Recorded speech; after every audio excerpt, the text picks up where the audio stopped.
বাংলাদেশের খেলা দেখবেন, আপনার প্রেশার হাই হবে না, আপনি স্ট্রোক করার মতো অবস্থা ফেস করবেন না, এমন তো হয় না। দেখা যায় আমাদেরকে ব্যথার ট্যাবলেট নিয়ে বসতে হয় অনেক সময়।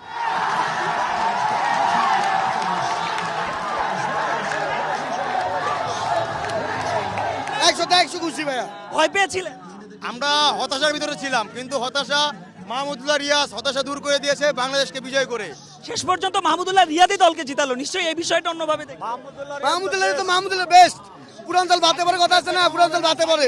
এই বিগত ইতিহাস আছে বাংলাদেশের, মানে এই রকমের মুহূর্তে ম্যাচ লস করার। তো সেই ক্ষেত্রে যখন আমরা রিশাদ হোসেন আউট হয়েছে, তারপর পরে আমার তাসকিন আহমেদ পরপর 2 বলে 2 উইকেট যাওয়ার পরে মানে অসম্ভব লেভেলের ভয় পাইছি। কিন্তু যখন মাহমুদুল্লাহ রিয়াদ ছিল, ওই ভরসার জায়গাও ছিল যে বাংলাদেশ এই ম্যাচ জিতবে, কারণ বিগত অনেক ম্যাচ আর বিশেষ করে শ্রীলঙ্কার সাথে মাহমুদুল্লাহ রিয়াদ সবসময় ম্যাচ উইন করে, ম্যাচ উইনিং নক খেলে। সৌম্য সরকারের ব্যাটিং নিয়ে কি বলবেন?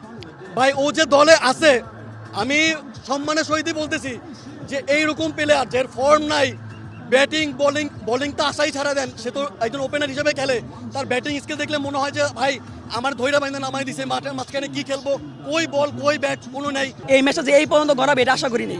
আমরা যখন তৌহিদ হৃদয় শটগুলো দেখতেছিলাম, তখন আমরা খুবই মনে করছিলাম যে খেলা হয়তো 17 ওভার, সর্বোচ্চ 17 ওভার, এর চেয়ে বেশি চলে যাবে না। কিন্তু এই তৌহিদ আওয়ার পর সাকিব আউট হইলো খুব বাজেভাবে, মানে এগুলা সাকিব ম্যাচটা অনেক কঠিন করে দিছে।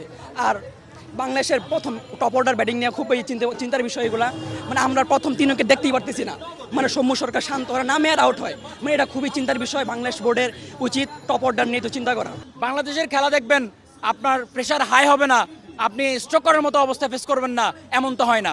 বাংলাদেশের খেলা দেখতে গেলে আমাদের বরাবরই এই জিনিসগুলো আমাদেরকে ফেস করতে হয়। দেখা যায় আমাদেরকে ব্যথার ট্যাবলেট নিয়ে বসতে হয় অনেক সময়। আপনি দেখেন এই যে আমাদের যে ওপেনিং যে ব্যর্থতা, এটা বরাবরই কিন্তু আমরা ফেস করে আসতেছি।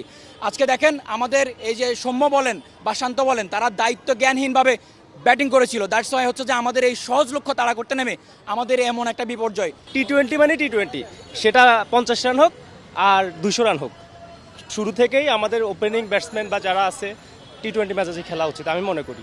আর লিটনের থেকে বেসিক্যালি আরও বেটার কিছু আশা করে মানুষ। তবে আজকে ম্যাচটা যেভাবে ধরে রেখেছে লিটন, নিশ্চয়ই সাধুবাদ দিবেন তার ব্যাটিংটা। অবশ্যই দেয়া যায়, তবে আমার মনে হচ্ছিল তৌহিদ হৃদয় ইজ দ্য বেস্ট। আরও কয়েকজন এরকম দরকার বাংলাদেশের টি-20-র জন্য।